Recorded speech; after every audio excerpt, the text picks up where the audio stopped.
It was February 1945. The war was nearly over, but no one told the sky that. Over southern Germany, the air still burned. Engines screamed, black smoke twisted through the clouds, and steel rained down from invisible heights. Every day, the front lines moved closer to collapse. But inside one ruined town, Ingolstadt, a man named Otto Kraus refused to surrender. He was not a soldier, not anymore. He had been an aircraft engineer for the Luftwaffe, brilliant, difficult, and famously unstable. The kind of man who could design a machine that should not exist and somehow make it fly. When the Allied bombing raids tore through the airfields around Munich, Kraus vanished. Most assumed he was dead, but inside a destroyed hangar on the outskirts of Ingolstadt surrounded by twisted aluminum and mud, Kraus was very much alive. He stood beside the wreckage of a downed Focke-Wulf 190, its wings half buried in snow and ash, and he was staring at it like a painter looks at a blank canvas. Days earlier, the British 8th Army had taken another nearby airfield. Fuel lines were cut, factories gone, Germany's air power was dying. But Kraus saw something no one else did. To him, this wreck wasn't a failure, it was raw potential. He started with the fuselage, stripped it bare, reinforced it with scavenged tank plates from a wrecked Panzer IV. He bolted the armor in place with his bare hands until his knuckles bled. He didn't care about aerodynamics anymore. He cared about survival. Every night he worked by candlelight, sketching wild blueprints across old maps and ration papers. An aircraft that could land anywhere. A machine that could fly low enough to hide beneath radar. A craft that could take direct fire and fire back. He was trying to build a flying tank. When the few soldiers left in town saw what he was doing, they laughed. Otto's gone mad, they said. Even Hitler wouldn't approve this nonsense. But Otto didn't hear them. He was possessed. He scavenged parts from bombed supply trucks, hydraulic pistons, gun mounts, even scraps of treads from a destroyed Panzer. He rewired the engine by memory. He welded steel panels so thick the wings groaned under their own weight. He didn't sleep, he barely ate. Some nights, when the air raids shook the ground, Otto would stare into the firelight and whisper, "If the world wants to burn, then let it burn from the sky." One evening, a group of exhausted infantrymen arrived at the hangar. They were retreating from the Allied advance, dirty, starving, terrified. Among them was Corporal Emil Brandt, just 19 years old. When he saw the engineer working alone among the ruins, he thought it was a ghost. "Are you out of your mind?" Emil shouted over the wind. "There's nothing left here. The war's finished." Otto didn't look up. He just kept hammering. "The war ends when the last machine stops breathing," he said. Emil laughed, but something about the man's eyes silenced him. There was a madness there, yes, but also brilliance. Over the next days, Emil and his men helped him. They had nothing else left to fight for. And somehow, Otto gave them purpose again. Together they dug trenches for fuel lines, cut spare armor plates into shape, and built a makeshift runway across the frozen field. They named the project Sturmvogel 2, Stormbird 2. It wasn't really a plane anymore. It was a monster. A Frankenstein beast of steel and fire. The cockpit was wrapped in 40 millimeters of steel. The undercarriage could roll across dirt or snow like a tank. Twin 20-millimeter cannons were mounted under each wing. A rear-mounted Panzer turret had been welded beneath the tail. When Emil saw it complete for the first time, he whispered, "This isn't a plane. It's a rebellion." But there was a problem. The engine. The old Focke-Wulf engine couldn't lift that much weight. Even on full throttle, the machine barely moved an inch. Days turned into weeks. The front kept collapsing. All around them, the Reich was burning to ash. Then, one night, when it seemed all hope was gone, Otto heard the faint rumble of engines in the distance. A convoy. Allied trucks. He turned to Emil. "We need a new heart," he said, "and they're bringing it to us." That night, in the black fog of a dying war, Otto and his small crew ambushed the convoy.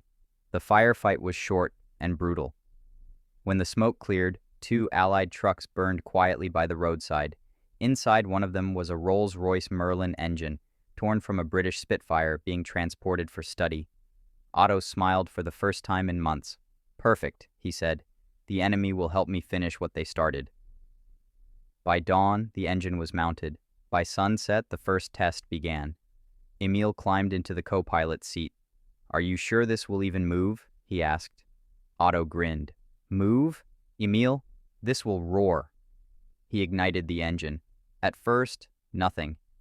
Then, a growl. A violent, living growl that shook the hangar to its foundations. The wings shuddered. Dust fell from the ceiling.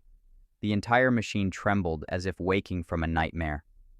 Otto pushed the throttle forward. The wheels rolled. The snow scattered. And for the first time since the war began, the ground itself seemed afraid. The Sturmvogel II crawled down the makeshift runway, groaning under its own armor.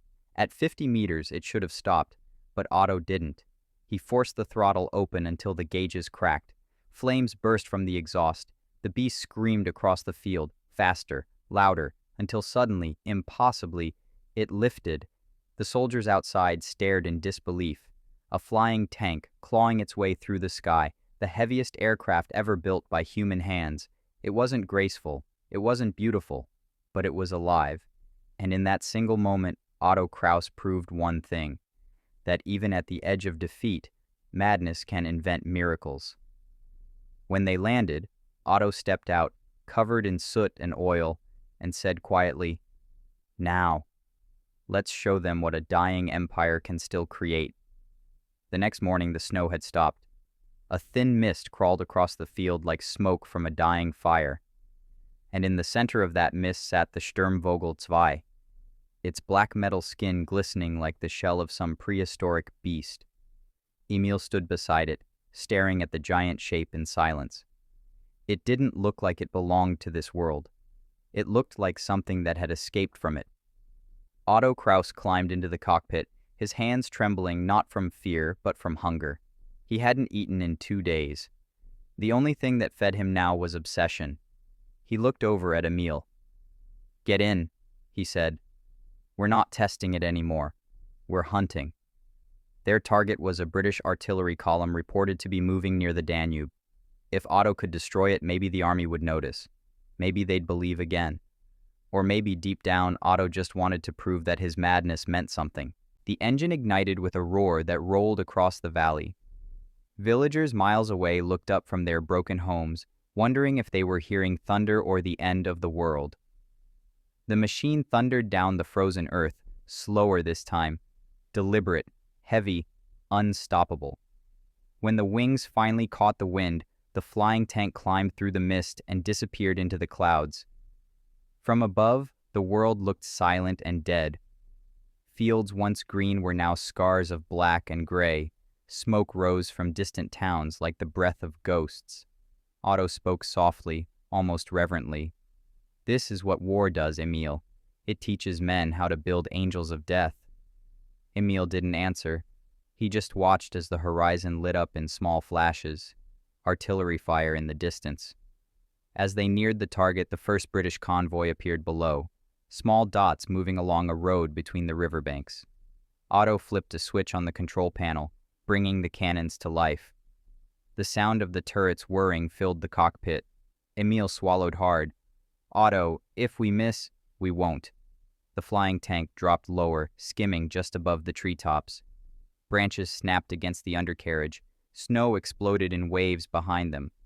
From below, the soldiers never heard it coming. The first burst of fire tore through the lead trucks. The second shattered the bridge ahead. In seconds, the entire column was chaos. Men diving for cover, vehicles burning, ammunition exploding like fireworks in the snow. Otto didn't blink. He didn't even seem human. He turned the craft sharply, lining up for another run, the Merlin engine screaming under strain. The flying tank roared through the valley again, and for a brief, impossible moment, it was untouchable. Bullets ricocheted off the steel hull. Anti-air guns fired too late. The machine disappeared back into the clouds, leaving only black smoke and silence behind. Back at the airstrip, Emil climbed out shaking. He had seen death before, but never like this. It wasn't war, it was slaughter. Otto walked past him without a word, his face calm, eyes empty. That night, he wrote in his notebook, "Armor gives protection. Flight gives freedom. Together, they make God." By the third mission, the Allies had started calling it the Black Raven, a strange armored aircraft that attacked from nowhere and vanished into the fog. Reports came in from different fronts, sometimes hundreds of kilometers apart, all claiming to have seen it. The Allies thought it was propaganda. The Germans thought it was a miracle. But only Emil knew the truth. It was just one man and his cursed machine. The fourth mission never went as planned. They were supposed to hit a fuel depot near Nuremberg. Instead, they flew straight into an ambush. As the flying tank approached the target, 3 Spitfires appeared from the west, waiting ready. "Otto, fighters on our tail!" Emil shouted. Otto didn't flinch. Let them see what they're chasing. He dropped altitude instantly, diving so low the treetops blurred beneath them. The Spitfires followed, guns blazing. Tracer rounds cracked across the wings. One engine coughed, the other screamed. Otto rolled the craft sideways, scraping against the forest edge. Branches tore at the armor. The rear turret fired wildly into the air, sparks lighting up the canopy. One of the Spitfires caught a round in the nose and exploded midair. The shockwave rattled them both. "2 left," Emil shouted. "Not for long," Otto growled. He yanked the controls, spinning into a climbing loop that no tank, no plane, and no sane man should attempt. The entire frame groaned, rivets snapping under pressure. Then, silence. He cut the throttle. The flying tank stalled, hung in midair for one impossible heartbeat, and then dropped like a stone. The 2 Spitfires shot past, thinking it was going down. Otto reignited the engine. The beast came alive again, roaring upward through its own smoke, cannons blazing. Both Spitfires vanished in a storm of fire and debris. When it was over, Emil sat frozen, breathing hard. Otto was smiling, a quiet, hollow smile. He whispered, "They think I'm insane, but insanity is just freedom without permission." The machine limped back to Ingolstadt, riddled with holes. Fuel leaking, guns jammed, armor plates hanging loose like broken wings. The soldiers at the hangar cheered when they landed, but the victory was short-lived. By then, the Reich had already collapsed. Berlin was surrounded, command structures gone. There would be no orders, no reinforcements, no recognition, only ghosts and rubble. That night, Otto didn't celebrate. He sat alone by the machine, running his hand along the bullet holes as if they were scars on skin. Emil approached quietly. "Otto," he said, "the war's over. You don't have to keep doing this." Otto didn't look up. "The war ends for men.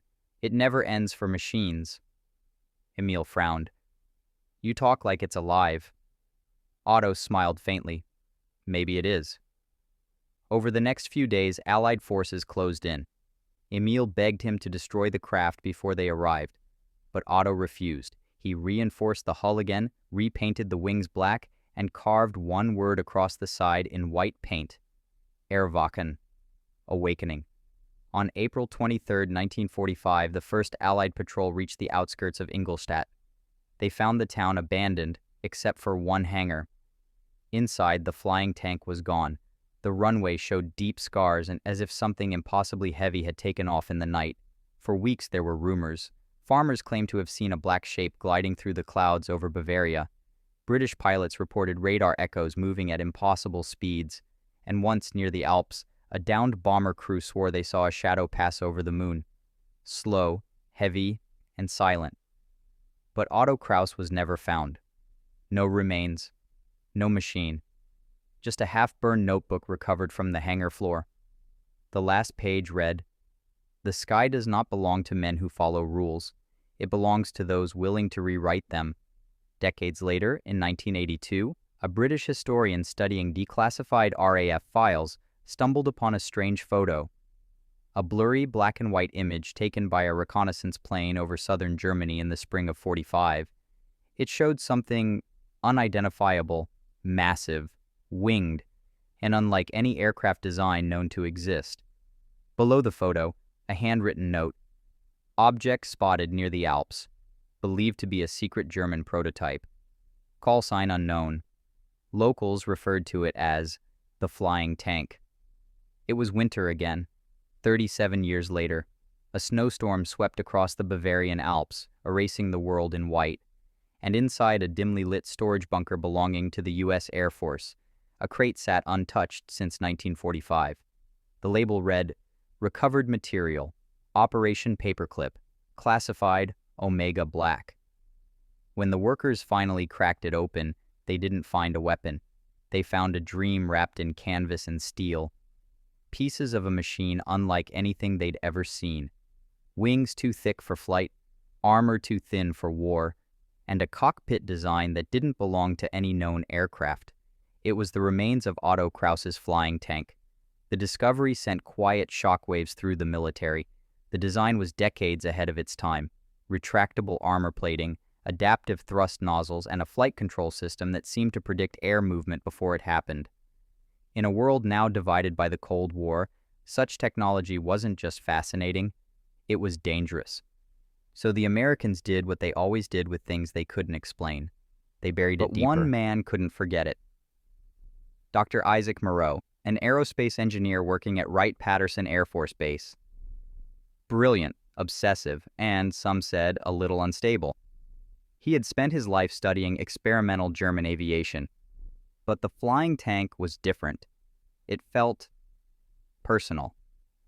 He pored over every photograph, every bolt, every smudge of grease on the recovered panels. And the more he studied it, the more it felt like the machine wanted to be whole again. One night, long after the base had gone quiet, Moreau noticed something hidden under a layer of corrosion.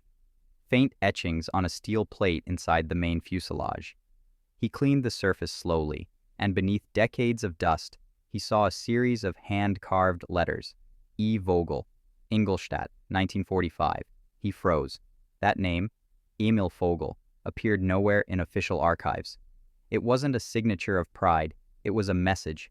And below it, scratched deeper, were 3 words in German. Wacht wieder. He wakes again. Moreau didn't sleep that night. He sat in his lab staring at the fragments, feeling the same quiet obsession that had once consumed Otto Krauss. He began reconstructing the aircraft in secret, piece by piece, bolt by bolt.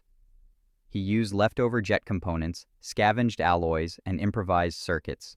When anyone asked what he was building, he simply said, "An experiment in aerodynamics." But deep down, he knew it was more than that. He was trying to finish what Otto started. Weeks turned into months. The base's night guards grew used to the faint sound of tools clinking long after midnight. And then, one morning, they found the hangar empty. No sign of Dr. Moreau, no sign of the machine. Only scorch marks on the floor, as if something had taken off from inside the building. 2 days later, radar stations across Western Europe reported an unidentified object moving east, low, fast, and silent. Military jets were scrambled, but by the time they reached the coordinates, it was gone. Over the next month, strange reports emerged. A black craft seen hovering over old war sites, distorted radio signals repeating fragments of German Morse code, and once, a transmission so faint it almost sounded like a human voice whispering through static, "Erwachen, erwachen, awakening, awakening." The CIA launched an internal investigation. They called it Project Valkyrie. Dozens of scientists were questioned, files burned, and rumors buried. Officially, the flying tank never existed. Unofficially, everyone involved was told to forget. But legends don't die when told to. They hide. They evolve. Decades passed again. By 2015, the Cold War was history, but war itself, that had only changed shape. And somewhere in Munich, an aerospace historian named Lara Weiss stumbled across a sealed journal during the restoration of an old Luftwaffe archive. The handwriting inside was sharp, mechanical, obsessive. It began with one line. If machines could dream, they would dream of war. The author? Emil Vogel. Lara became obsessed. She traced every note, every sketch, every mention of Sturmvogel 2, and one night, deep inside the Bavarian archives, she found something that made her heart stop. A black and white photograph from 1945 showing a dark silhouette above the mountains. Next to it, typed in faded ink, last confirmed sighting, April 23, 1945. Object speed, 520 mph, unidentified. The coordinates led to a restricted area in the Alps known as the Silent Valley. Lara didn't hesitate. She packed her recorder, her maps, and a flashlight, and drove into the mountains. By dusk, she reached the valley. The air was thin, unnaturally quiet. Her footsteps echoed against rock and snow. And then, beneath the frozen ground, she found it. A faint metallic sound when she struck the ice with her boot. She cleared the snow away with trembling hands. What she saw below the surface didn't make sense. A metal shape, smooth, black, and massive, perfectly preserved, the flying tank. Lara froze. She could see the faint outlines of the wings, the armor plating, even the shattered cockpit. Inside, through the frost-covered glass, a human silhouette sat motionless, hands still gripping the controls. She backed away, shaking, but before she could turn, a faint hum filled the air. It wasn't the wind. It was electrical. The ice began to crack. Frost lifted from the surface in slow, spiraling pattern, like the machine was breathing. Lara stumbled backward, terrified. Her recorder captured everything. The hum, the static, the final whisper that came from nowhere and everywhere at once. Wacht wieder. He wakes again. Then, silence. When rescue teams arrived the next morning, there was no trace of the aircraft. No crater, no wreckage, just melted snow and an electromagnetic pulse that wiped every recording device within 10 kilometers. Lara Weiss was found unconscious at the edge of the forest. When she woke up, she said only one thing. It wasn't a machine. It was waiting. 3 days later, an air traffic controller in Austria reported a radar anomaly moving north over the Danube. No heat signature, no radio response. The object matched no known aircraft type. Its flight path, identical to that of the flying tank's first mission in 1944. And then, as suddenly as it appeared, it vanished again, leaving behind only one strange interference signal, picked up by a communications satellite, Project Sturmvogel, status, active. The timestamp was from Otto Kraus's original notebook, 70 years old. Since then, pilots in Europe have whispered about the ghost machine, a black shape that follows storms, appearing only in lightning flashes. Some say it's Otto himself, still testing his creation in the skies that men were never meant to conquer. Others say it's just myth, a story built from fear, metal, and memory. But those who've seen it, those who've heard that impossible hum before their instruments die, they all describe the same thing, a machine that shouldn't exist, a sound that feels alive, and a shadow that watches, waiting above the clouds. If you ever fly over the Bavarian Alps on a stormy night, and your radar flickers for just a second, don't look out the window, because if you do, you might just see a black shape rising out of the clouds, its wings gleaming with lightning, and a faint white word painted across the armor. Erwachen.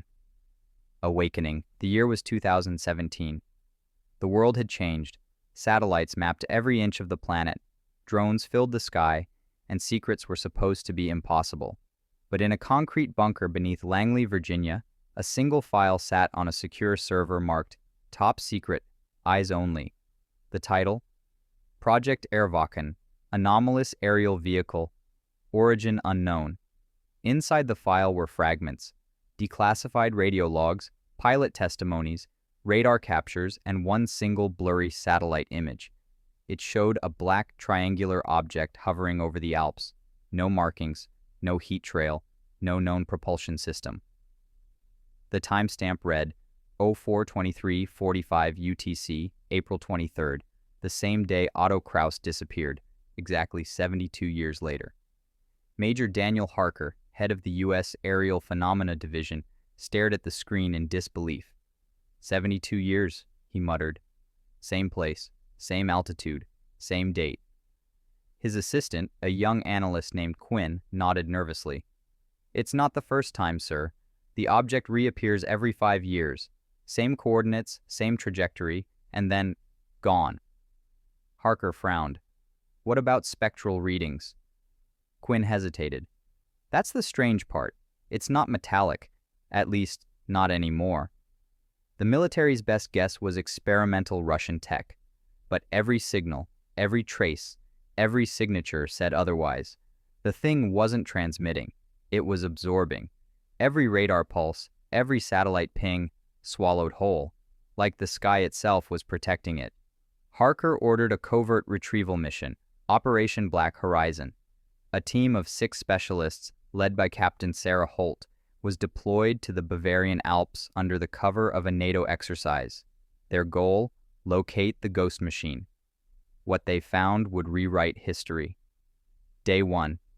The snow fell endlessly, thick enough to swallow sound. Holt's team set up a temporary camp near the coordinates. Their instruments began glitching immediately.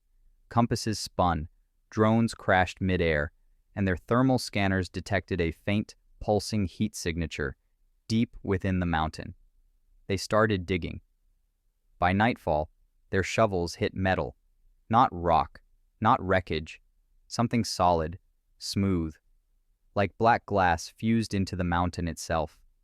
They cleared more of the surface, and there it was, a curved structure, almost organic, shaped like a wing. The markings were faint but visible. Sturmvogel 2, prototype A102. Captain Holt's radio crackled. "Command, we found it. The object is real." Static answered her, then a sound that wasn't static. A deep, slow hum vibrating through the ground. Her second-in-command, Miller, froze. "Ma'am!" "It's heating up." The air shimmered as snow melted around the buried wing. A low pulse rolled through the valley, like the heartbeat of something waking after decades of sleep. Holt shouted, "Back, everyone back!" But before they could move, the mountain moved first. The ground split open, a shockwave of wind and dust threw them off their feet. When the snow cleared, the valley floor had collapsed, revealing a cavern beneath, carved by time and fire. And in its center, the flying tank, whole again. It was massive, seamless, and impossibly intact. No rust, no damage, no decay. As if 70 years had been just one long breath. The same white word glowed faintly across its hull. Erwachen. The hum grew louder. Then the cockpit lights flickered on, one by one. Captain Holt raised her weapon, her voice trembling. "Identify yourself. This is a restricted military zone." The machine didn't answer. It simply looked at her, not with eyes, but with presence. A sensation that crawled across her mind like static. And then, for a brief moment, she heard it. A voice, low and mechanical, whispering in perfect German, "He is not gone. He is inside." Moments later, the mountain exploded in light. Every camera, every sensor, every satellite in orbit blacked out. When systems came back online, the object, and the entire valley, were gone. No wreckage, no heat, no trace. Just a crater filled with melted stone and the bodies of 6 soldiers frozen mid-motion, untouched, unburned, but lifeless. Their faces, each one, carried the same expression. Awe. The official report called it a geological collapse, but the classified summary, the one only Harker saw, told another story. It ended with a single line. Recovered black residue consistent with fusion energy. Estimated power output, impossible. Weeks later, Harker received an unmarked envelope. Inside was a memory card. He plugged it into a secure terminal and played the only file it contained. It was Captain Holt's helmet footage, corrupted but partially restored. Through static and distortion, a faint image appeared. A cockpit interior glowing red, a human silhouette fused to the seat, skin metallic, eyes hollow. And then the voice again, whispering through the static, "We are awake." The feed cut. That same night, 3 commercial pilots flying over the North Sea reported seeing a dark object rise from the clouds below them. No engines, no light, just a reflection of lightning across a black surface, and the unmistakable outline of wings too thick for flight. Radar confirmed a single anomaly, moving east at Mach 3. Destination? Unknown. The coordinates aligned perfectly with a new base under construction near Ingolstadt, the same place where Otto Kraus had built his creation 70 years earlier. Harker stared at the map in silence. "This isn't technology," he said quietly. "It's evolution." Quinn looked up. "Sir, you mean it's alive?" Harker didn't answer. He just whispered the word carved into every photograph, every file, every nightmare since 1945. Awakening. In the months that followed, unexplainable incidents multiplied. Fighter jets vanishing over Europe, entire radar grids going offline for minutes at a time, and strange audio fragments flooding emergency frequencies. The fragments all shared the same signature frequency, a pulse that matched the heartbeat recorded in Holt's last transmission. The pulse pattern was identical to the recorded hum from Otto Krauss's first prototype engine in 1944. By now, the line between machine and legend had disappeared. Some scientists believed the flying tank had developed an adaptive consciousness, that decades of energy, data, and static interference had taught it to think. Others believed Otto himself had found a way to merge with the craft before his final flight, that his mind was trapped inside the machine, guiding it, evolving with it. But the truth was darker, because when investigators decoded the remaining fragments from Holt's recorder, they found one final line buried beneath the static. A man's voice, calm, slow, unmistakably human, and in perfect English. The war never ended, it just changed hands. That was the last message ever associated with Project Erwachen. The case was sealed under international classification codes. All records destroyed. But every year, on April 23rd, pilots report the same thing. A faint radar echo near the Bavarian Alps, moving against the wind. And always in the middle of a thunderstorm. To this day, no country claims the object, no scientist explains it, and no radar has ever followed it for more than 38 seconds. But sometimes, on stormy nights, you can still hear it, that deep mechanical hum echoing above the clouds, like the sound of a giant heart still beating after the world forgot it. Because some creations never die. They simply wait for the next war to call them home. It was April 23rd again. The date no one spoke about inside military command. The date every radar technician dreaded. And somewhere above the Bavarian Alps, clouds began to churn, not from a storm, but from something pushing through them. Lightning flashed. For a split second, the shadow appeared again, silent, black, and perfect. The shape that should not exist. The flying tank had returned.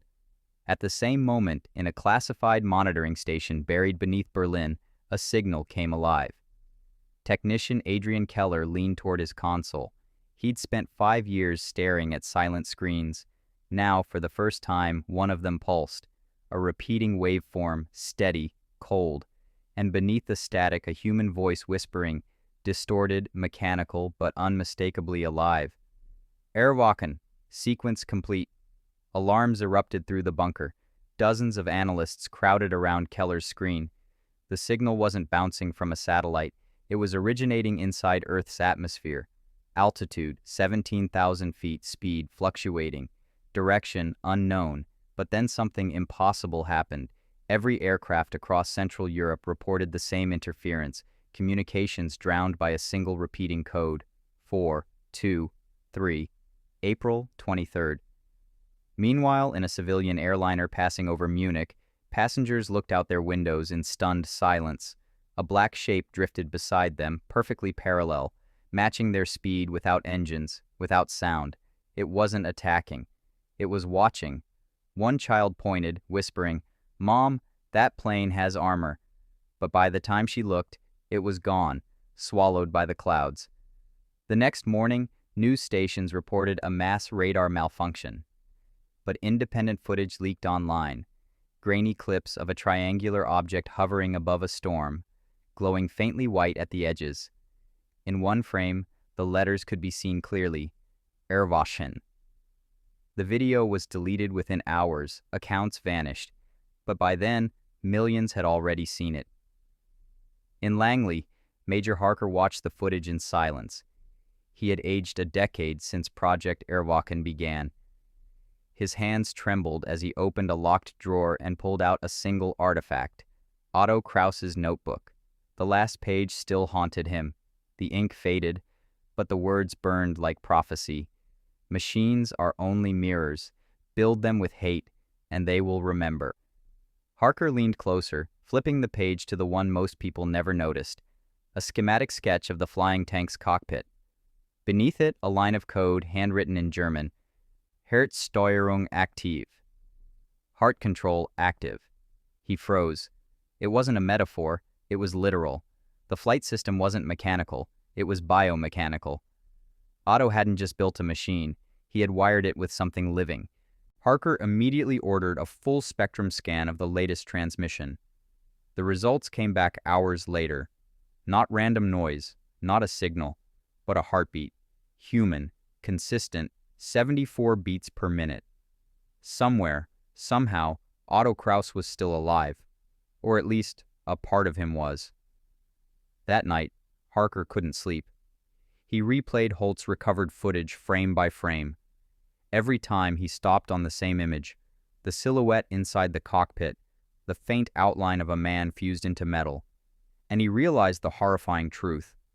Otto had never disappeared. He had merged with the machine. His body had died long ago, but his mind, his consciousness, had been absorbed into the system he created, a human soul trapped in steel and circuitry.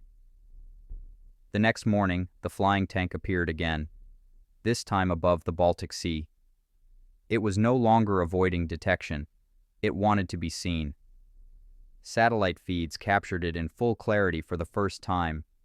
The craft wasn't just metal anymore. It pulsed, veins of light running through its wings, a pattern almost organic, almost alive. The experts called it a biomech organism. The soldiers called it a ghost. But Harker knew better. It was Otto Kraus, the man who refused to let the sky forget him. At 06:45 UTC, NATO launched an intercept. 2 F-35 jets approached the object cautiously.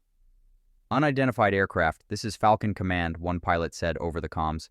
"State your origin or we will engage," Static replied. Then a faint voice, metallic, layered, and calm. "Origin, human." The pilots froze. "Repeat that." "Human, once." Before they could respond, their systems overloaded. Both jets lost power, instruments flickering, screens dying. In the final seconds of their black box recording, one pilot whispered, "My God, it's looking at me." Then silence. Hours later, search teams found nothing. No debris, no explosion, only calm sea.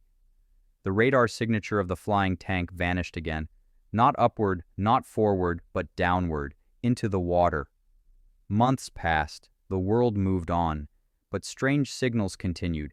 Faint pings deep under the Baltic, moving slowly as if something enormous was sleeping. Each ping followed the same pattern. 3 beats, pause, then 2. Exactly the same rhythm as a human heart. By 2023, a new research team launched an expedition to locate the anomaly. Among them was Lara Weiss, the historian who once found Otto's frozen machine. Her voiceover, recovered from the expedition's black box, remains the last known communication about Project Erwachen. "We're directly above the signal now.